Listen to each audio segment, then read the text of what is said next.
Hey guys, welcome back to my YouTube channel. So today I just wanted to come on here because God revealed to me like this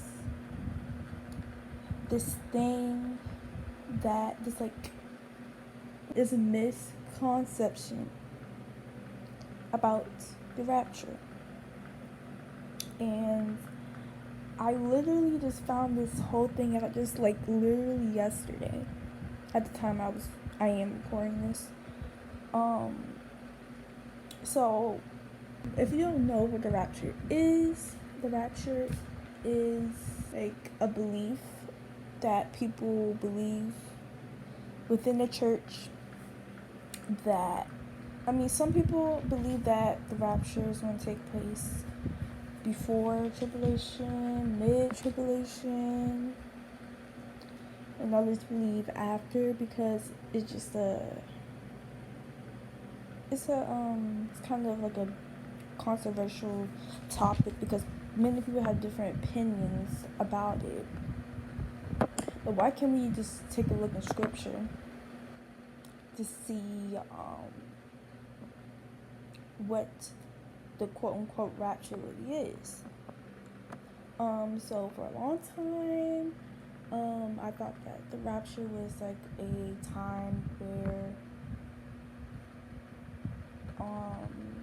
the righteous will be taken up first, and the unrighteous and the ones that didn't do God's will be left on earth. Because I believe a scripture that says, I'm gonna put it on the screen. Hopefully, if I remember, but a scripture talking about that it comes in as a thief in the night, which means it comes unexpectedly. And a lot of people had the theology, if you could say, of the righteous being taken up first, and it would be a bad thing that the ones that's taken up, it would be a bad thing if the ones left on earth, left on earth. But hopefully you know what I'm trying to say. But if you look at Matthew chapter 13 to the parable of the weeds, and I'm reading from New International Version. So first I'm going to read to you the parable of the weeds, and then I get to the explanation. Jesus told them another parable. The kingdom of heaven is like a man who sowed good seed in his field. But while everyone was sleeping, his enemy came and sowed weeds among the wheat and went away. When the weeds sprouted and formed heads, then the weeds also appeared.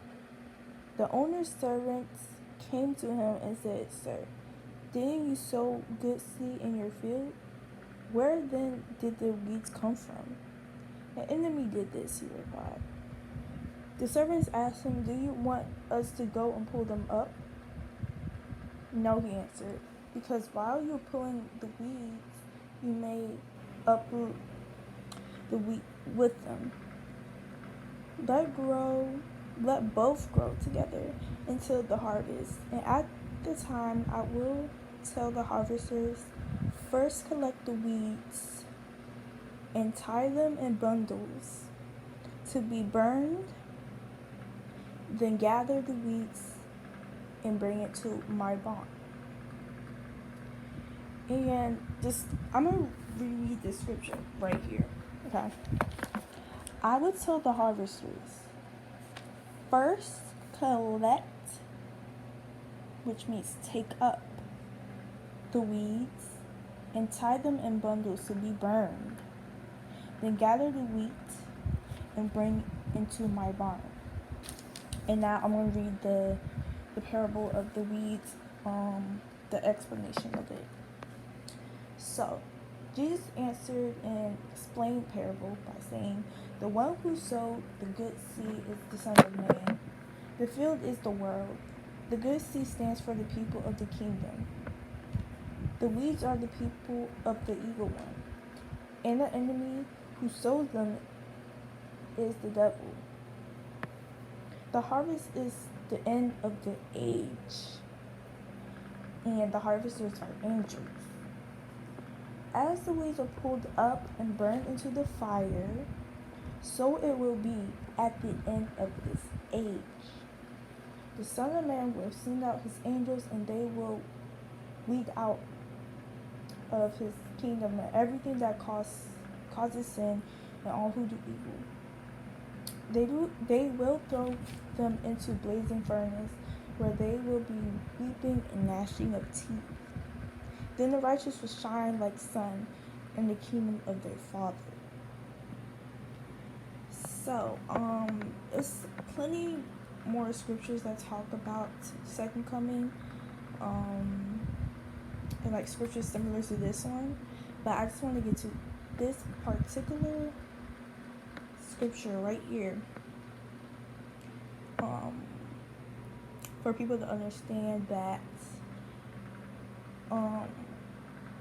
it wouldn't be a good thing if you were taken up first, because that's when the weeds, and you don't want weeds in the grass, right? Because it just corrupts it. So the weeds will be taken up first. It's like this whole thing is twisted. This whole theology of the rapture, quote unquote rapture, is actually the second coming, because Jesus said the end of this age. And when is the end of this age? Christ's second coming. And I could back this up scripture to scripture, because I know there's multiple scriptures that talk about this subject, about the second coming, and people being lifted up. And I encourage everybody to read the Word of God and ask for discernment when you're reading it and understanding, so you can fully grasp the meaning of the word. So yeah, I really hope you guys understand this and understand like the misconception of the rapture, and I'll see you guys next time.